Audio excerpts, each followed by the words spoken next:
Bonsoir à tous. Vous avez été nombreux à solliciter son point de vue sur la question de lenteur de connexion en Afrique et particulièrement au Cameroun. Ce soir, nous recevons Yacine Kandjou afin de recevoir son point de vue sur cette question. Alors, bonsoir Yacine. Merci, bonsoir. Alors, vous avez écouté l'interrogation de nos internautes. Aujourd'hui, ils veulent savoir quel est votre point de vue sur la question de lenteur de connexion Internet en Afrique et particulièrement au Cameroun. Est-ce que vous pouvez nous éclairer, M. Yacine? Je dirais d'abord que c'est une lourde responsabilité de donner son avis par rapport à une question assez pertinente, assez vaste. Mais je vais quand même m'efforcer à dire quelque chose en fonction de mes analyses. Ce que je dirais, c'est qu'il y a un principe qui est logique et qui est en même temps spirituel. C'est le principe selon lequel pour recevoir, il faut d'abord donner. Pour recevoir, il faut donner. Internet d'abord, c'est quoi? Internet, c'est un ensemble de serveurs interconnectés entre eux et pour la plupart situés en Amérique et en Occident. Donc, lorsqu'on dit qu'on se connecte à Internet, ça dit qu'on s'en va chercher des informations que détiennent ces serveurs. Et comment est-ce qu'on se connecte? Il y a un moyen de transport, il y a un réseau de transport. Et ce réseau de transport, ce sont les différents câbles qui relient l'Afrique ou bien le Cameroun à l'Occident et à l'Amérique. Donc il y a des câbles qui passent par la mer, qui font la connexion entre l'Afrique et l'Occident. Donc pour que Internet soit rapide, vous comprenez directement qu'il faut que ces câbles également soient de débit élevé, il faut que ces câbles soient entretenus, il faut que ces câbles soient fluides. Pourquoi est-ce que ce n'est pas le cas? Mais tout simplement parce que on est dans un échange unidirectionnel. Ça veut dire que nous, on a tout à recevoir, on n'a rien à donner. Si les Occidentaux, ou bien encore les Américains, avaient également des informations qu'ils venaient chercher sur les serveurs situés en Afrique ou au Cameroun, ils devaient trouver un intérêt justement à entretenir ces câbles, ou bien encore à augmenter le débit de ces câbles. Voilà la raison pour laquelle on n'a pas une bonne connexion Internet. C'est tout simplement parce qu'à la base, on n'a pas également notre propre Internet. Donc il est nécessaire qu'on ait notre propre Internet. Cela signifie avoir également nos serveurs. Et dans cet échange-là, justement, ils auront de l'intérêt à venir chercher des informations chez nous. Et par conséquent, ils auront de l'intérêt à augmenter le débit et la fluidité de ces câbles-là. Et parlons justement de le fait d'avoir notre propre Internet. Aujourd'hui, on se questionne sur la faisabilité d'avoir notre propre Internet. Est-ce qu'il ne s'agit pas d'un mythe? Parce qu'aujourd'hui, nos internautes se posent des questions sur la faisabilité de notre propre Internet. Qu'est-ce que vous avez à dire par rapport à ça? Comme je disais tantôt, c'est pas un mythe, c'est pas quelque chose d'imaginaire ou bien c'est pas un rêve irréalisable, c'est un rêve et c'est réalisable. Ce qu'il faut, c'est quoi? Comme j'ai dit à l'entame de mon propos, Internet c'est un ensemble de serveurs interconnectés. On a la capacité. Un serveur c'est une machine, un ordinateur tout simplement. Il faut pas vous faire une représentation énorme de cela. C'est une machine mais qui a tout simplement de très grandes capacités. On peut avoir ces machines. Lorsqu'on a ces machines, qu'est-ce qu'il faut? Il faut qu'on fournisse la base de données, il faut qu'on mette des informations et on a la compétence intellectuelle, on a les ressources humaines pour remplir ces serveurs-là. On a des compétences dans le domaine de la médecine, dans le domaine de l'informatique, dans le domaine de l'industrie. Donc on a des gens, on a des informations qu'on peut prendre pour enrichir ces bases de données. Et on a également, à travers l'opérateur Camtel, un réseau de distribution déjà à l'intérieur du pays qui peut permettre à tout Camerounais, en fonction de sa position, de se connecter à ces serveurs. Et lorsque ça sera fait, on peut justement aller dans le processus d'interdépendance avec les autres. Parce que pour aller dans ce processus, il faudrait qu'on soit d'abord indépendant. Donc si on a notre propre connexion Internet, on a nos serveurs, les Européens, les Américains ont de l'intérêt à venir chercher des informations chez nous. Et ils vont augmenter la fluidité des câbles qui nous arrivent. Donc c'est possible d'avoir sa propre connexion Internet. Mais il y a trois éléments quand même qu'il faudrait qu'on développe. Il y a le secteur de l'énergie. Parce qu'avoir des serveurs, ça dit il doit fonctionner 24 sur 24 et 7 jours sur 7. Donc il doit avoir justement au niveau du secteur de l'énergie une stabilité. La deuxième chose, c'est limiter la distraction. Parce qu'en Afrique et au Cameroun en particulier, il y a trop de distractions. Vous allez voir un jeune fait en moyenne 5 heures de temps sur Facebook par jour.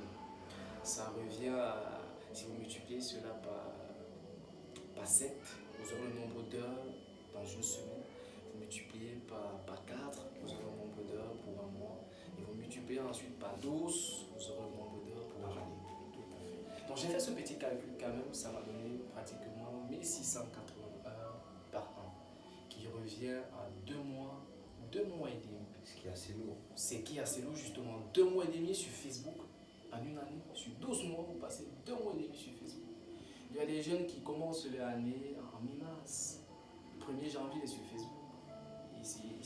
Il se lève de Facebook en mi-mars, c'est là qu'il commence son année. Il est important de percevoir la chose comme ça. Parce que la façon dont vous percevez un élément impacte directement l'action que vous allez entreprendre. Donc il est important que les gens sachent qu'il faut 2 mois et demi sur Facebook. Il y a d'autres qui font plus de 5 ans par jour. Donc vous comprenez qu'il y a quelqu'un qui fait pratiquement 4 mois sur Facebook en une année. Donc c'est énorme. Il faut limiter la distraction. Et le troisième élément pour chuter, c'est développer la spiritualité en chaque Africain, en chaque Camerounais. Je ne parle pas de religion, je parle de spiritualité. Parce qu'on est d'abord des êtres spirituels et on fait juste l'expérience de vie humaine. Donc c'est possible d'avoir une propre connexion Internet, c'est possible d'avoir une propre cerveau. Par contre, à vous entendre parler, on a envie de se poser une autre question. C'est la question du haut débit. Est-ce que, parce qu'il faut noter quand même que nous avons plusieurs opérateurs, et à chaque fois qu'on va sur les pages de ces opérateurs téléphoniques, ils nous vendent du haut débit. Est-ce que nous ne serons pas entrés par hasard dans une boucle de faits ou alors d'une publicité mensongère parlant du haut débit au Cameroun? Effectivement, je dirais que c'est effectivement de la publicité mensongère. Vous avez trouvé l'expression idéale. C'est de la publicité mensongère parce qu'on n'a pas du haut débit. On n'a pas du haut débit.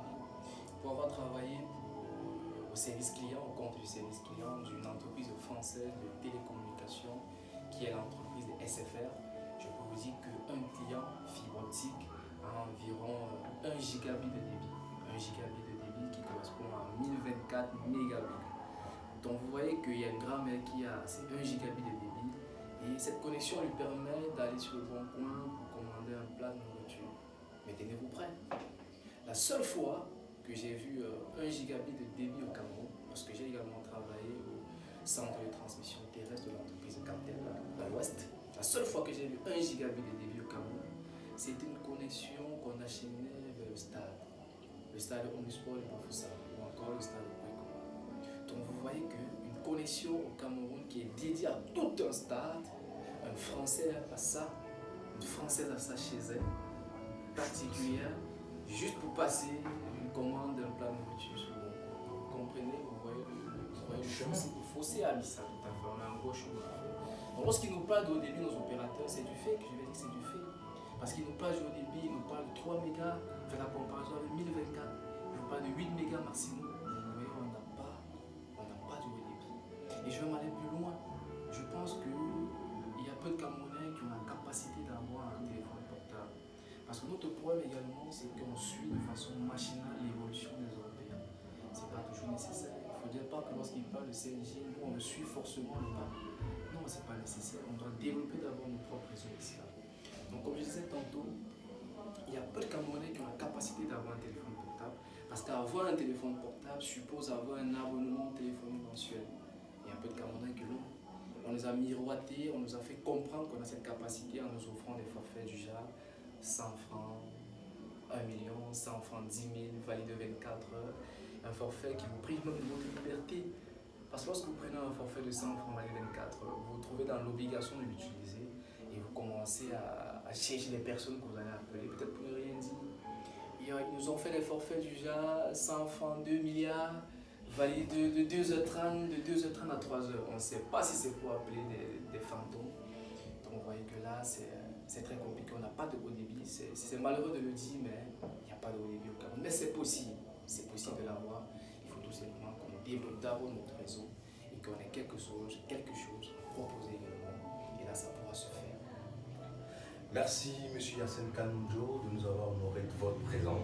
Nous espérons vous retrouver d'ici très bientôt pour répondre à certaines autres interrogations de nos internautes. Et d'ici là, nous vous souhaitons passer une excellente soirée. Je vous souhaite également de passer une bonne soirée et c'est toujours un plaisir pour moi de revenir. C'est un plaisir pour moi d'apporter ma contribution à l'édifice d'un Cameroun et d'une Afrique technologique. Encore merci aux internautes. On vous dit à plus pour la prochaine édition.